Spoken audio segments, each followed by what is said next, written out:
Alden, it's your update.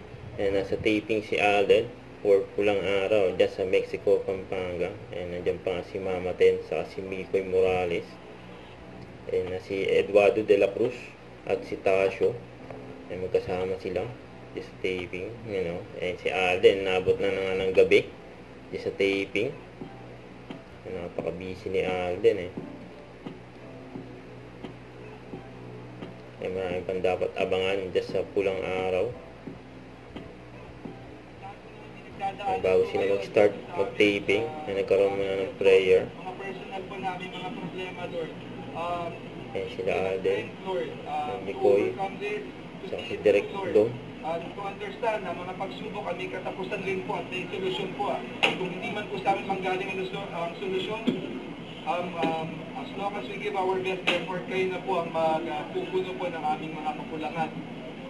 Lord, also give us the willingness to help other people and parang the sensitivity, Lord, para makita po namin, Lord, kung sino po nangangailangan ng aming tulong, kung sino po nangangailangan ng aming pagkalinga, Lord.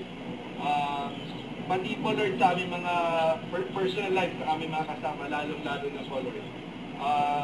Lord, always please bless us, Lord, with the kindness sa aming po mga kasamahan. Maging kind po kami. Gawin po niya maging natural po sa amin to.